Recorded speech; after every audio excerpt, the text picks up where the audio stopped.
ვასხავ და არ ვაკეთებინებ კაპუჩინოს.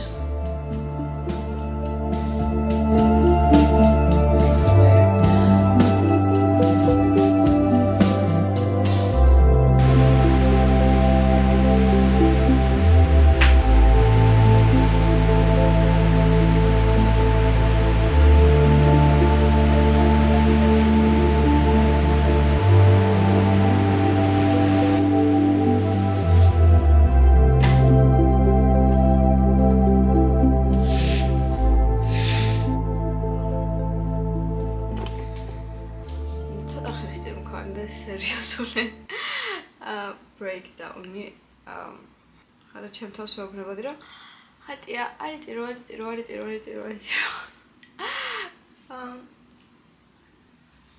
მე ზიზღება ხოლმე ჩემს თავს რო ვერ ვაკონტროლებ და რაღაცებს რო ლაპარაკობ ტირი და ასევე კამერის წინაც რო ტირი, იმიტომ რომ მგონია რომ მაინც ან რაღაც საზოგადოებაში არსებობს ისეთი ჩამოყალიბებული აზრი თითქოს ადამიანებმა კამერის წინ რომ დაიტირონ რაღაც და ცუდად მოქმედებს ხოებზე და რაღაც, მაგრამ ესეც შენი ცხოვრების ნაწილია.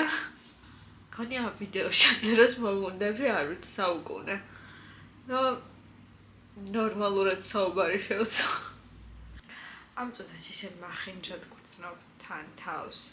ზოგჯერ კი ძალიან ოკეი არის ის რომ თავს კარგად არ გწნობდე და ისე ლამაზად არ გრძნობდე და ტირი და რა თქმა უნდა მახინჯად ვეგრძნობ თავს. შეიძლება არ შემიძლია თან ანუ ვერ ვჩერდები რაღაცას დავიწყებ საუბარს და შემდეგ 2 წუთში ისევ მეტირება.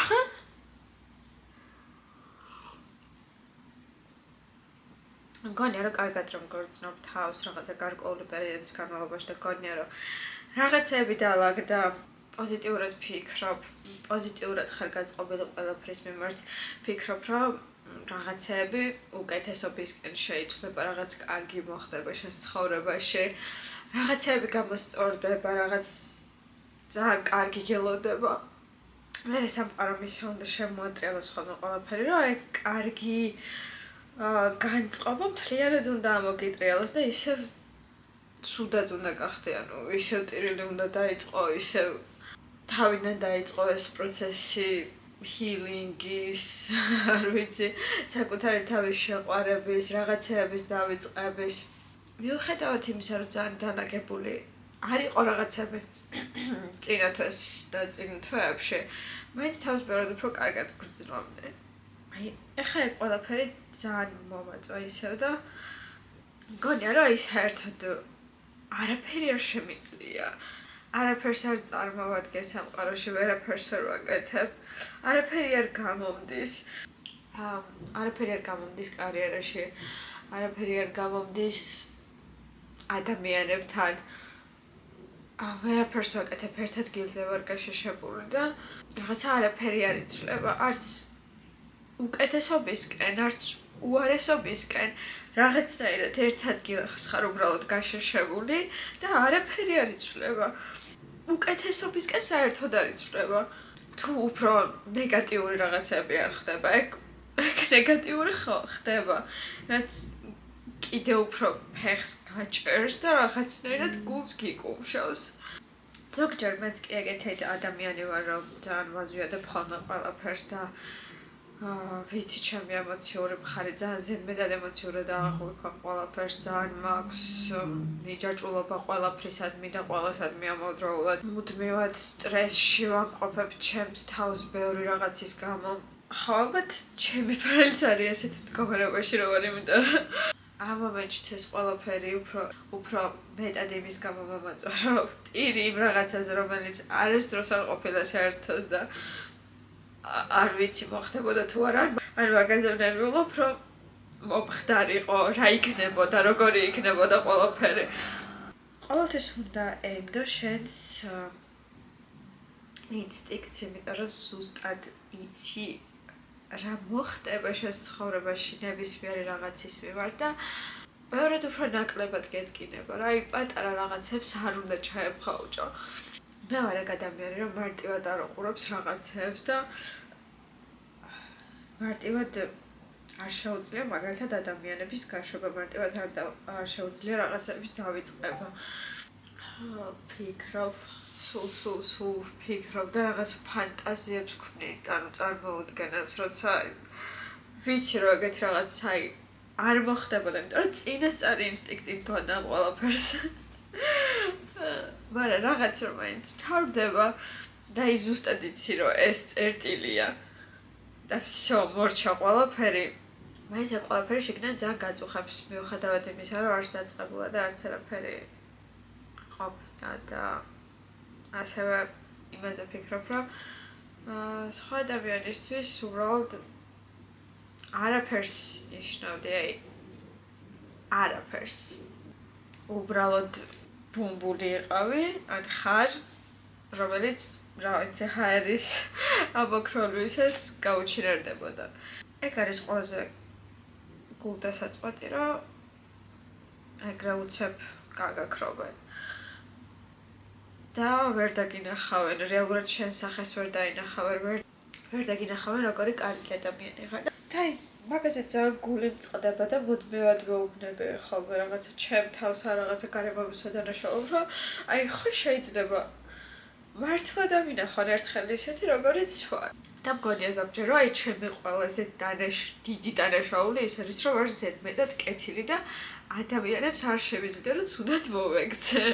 ისე როგორც ისინი მეკცევიან და იაზრებ რომ ადამიანთან ყოფნისას რამხელა შეურაცხყოფას იღებ და მაგას მაინც არ იმჩნევ. ის ასეთ ცუდ რაღაცებს გეუბნებან, ძალიან ცუდად გექცევა, მაგრამ ამ ყველაფრის მიუხედავად მაინც ძალიან კარგი გული გაქვს და არ იმჩნევ და ეგუები საერთოდ ყველაფერს. როდესაც ურთიერთობას იწყებთ და გინდათ რაღაცნაირად რომ ოდნავ სერიოზულ ურთიერთობაში იყოთ და ეს არ იყოს მხოლოდ ერთდღიანი გასართობი და რაღაც, მეორე ადამიანის მხრიდან აუცილებლად უნდა დაინახოთ თუ როგორ გეპყრობათ, როგორ იწყებს ურთიერთობას, როგორ გესაუბრებათ, რას აკეთებს თქვენთვის. არც ერთი დეტალი არ უნდა დააიგნოროთ, მგონი, იმიტომ რომ შემდეგ თუ ძალიან ბევრ რაღაცას დააიგნორებთ და გგონიათ რომ ეს ურთიერთობა განვითარდება, ეგრე არ არის. თავიდანვე ეტყობა ყველანაირ ურთიერთობას როგორი იქნება. შემდეგ მაგ წვრილმანების თუ რაღაცა დიდი რაღაცების დაიგნორება, ისევ თქვენთვის იქნება ცუდი და ისევ თქვენ გადგეთ გულს. მაგრამ შეიძლება ჩემი ის ისტორია რაც ახლა მქონდა. არასერიოზულად აღიქვას რომ მოვუყვა და მითხრას ხატი რა დებილი ხარ უბრალოდ ან ეხა რატო ტირიან რა ვიცი რატო ტიროდი ან რაღაც მაგრამ ჩემთვის წვრილმანები ძალიან ბევრს ნიშნავს და ადვილად ვერ ვუშვებ ადამიანებს რაღაცნაირი მეჯაჭვები არ ვიცი ეგ როგორ ავხსნა პირდაპირ მეჯაჭვული ხდება იმ ადამიანზე ობსესია მიმართება და შემდეგ ძალიან ვიჭირს გაშვება რამდენად სუდადაც არ უნდა მომექცეს ეს ადამიანი, მაინც ძალიან მიჭირს გაშვება. მიუხედავად იმისა, რომ ის რაღაც პატარა ურთიერთობა მისთვის არაფერს ნიშნავდა, ჩემთვის კიდე ნიშნავდა. ალბათ. ყველაფერი კარგად იქნება. არა მარტო ურთიერთობა, არამედ კარიერულად წინ რო არ მივდივარ და რაღაცნაირად რაც მინდა რომ გამოვიდეს ცხოვრებაში ყველაფერი არ გამოდის უკვე ძალიან დიდი ხანია ძალიან სტრესავს უკვე აღარ ვიცი რა გავაკეთო საერთოდ ყველაფერი ძალიან რთულად არის სარკეშო ვიხადები ძალიან უშრო მგონია ჩემი თავი ხამე ვერ ვიცინებ და ვეღარც ვჭამარ საერთოდ ვეღარ ვჭამ ერთადერთი ყავას და всё ეგ არის მაგრამ რაღაცის დასასრულს აუცილებლად მოხვება კარგი და ალბათ საყვარელ მოკეთესად იცის სწორი დრო და სწორი მომენტი რა დროს რა იქნება შენს ცხოვრებაში რა დროს რა გამოჩნდება და რა დროს ვინ გამოჩნდება და სწორ ადამიანს აუცილებლად შეგახვედრებ ჯერა რომ ეგრე იქნება ძალიან მინდა რომ ეგრე იყოს. იმიტომ რომ ვიცი მე როგორი ადამიანი ვარ. ვიცი რომ კარგი ადამიანი ვარ. იდეალური არავინ არ არის. რა თქმა უნდა, მე ძალიან ბევრი შესაძლოა ბევრი ვარყოფით თვისება მაქვს, მაგრამ ზუსტად ვიცი რომ ძალიან კეთილი ვარ და ცუდი არავისთვის არ მინდა, რაც არ უნდა ცუდად მომექცნენ მე.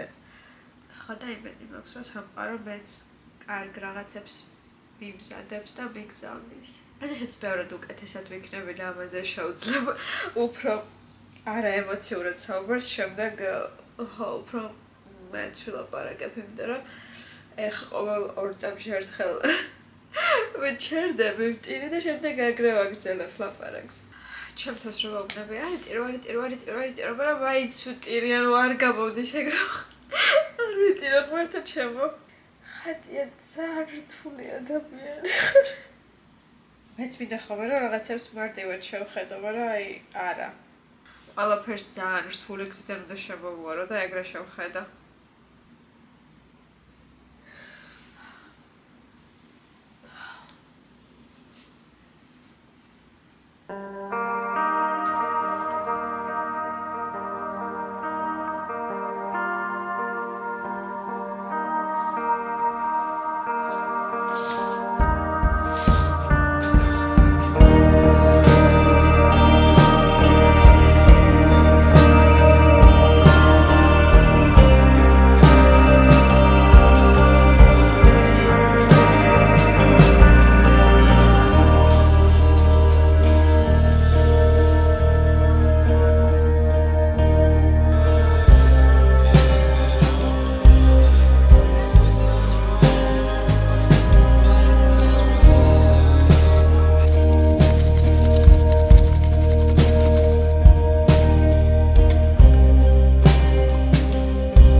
მეტად სევდიანი. მიუხედავად იმისა, რომ სევდიანი ვარ და თავს არც ისე კარგად გრძნობ, მაგრამ რაღაცნაირად ამ მომენტში საკუთარ თავს ვპოულობ და ყველაზე კარგი ალბათ ეგ არის შენს თავში ახალ რაღაცებს აღმოაჩენ, ახალი ინტერესებს იძენ, ვცდილობ რომ საკუთარი თავი უფრო მეტად განავითარო, უკეთესი ადამიანი გახდე. მინდა და თან რაღაცნაირად ის რაღაცები მეჩვენებინე თქვენთვის, რაც მე მიყვარს და რაც მე მსიამოვნებს, წვრილმანები, დეტალები, რომლებსაც ჩემთვის ძალიან დიდი მნიშვნელობა აქვს. რაღაცნაირად არ საუბრობთ ხოლმე, არავინ არ საუბრობს გავს თემებზე, ესე საჯაროდ და ვფიქრობ, რომ ამაზე საუბარიც აუცილებელია და ყოველთვის ვერ ვიქნებით იდეალურად, ყოველთვის არ იქნება ჩვენი ცხოვრება იდეალური, დალაგებული.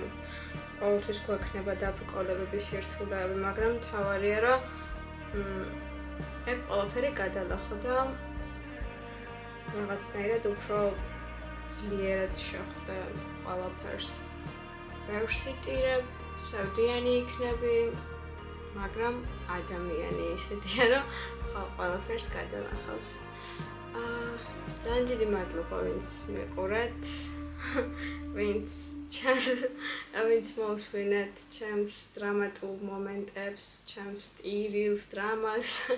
ძალიან დიდი მადლობა, ძალიან გაფასებთ მართლა. მინდა გითხრათ, რომ არავის არასდროს არ მისცეთ იმის უფლება, რომ თქვენს თავში ეჭვი შეგეპაროთ და არავის არ მისცეთ იმის უფლება, რომ თქვენი ლამაზი გული დაამსხვრიოს და თქვენი ლამაზი სული მიწასთან გათელოს.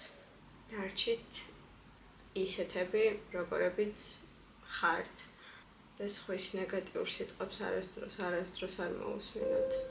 ძალიან დიდი მადლობა, რომ მიყურეთ და კოცნით ბარს. I will be okay.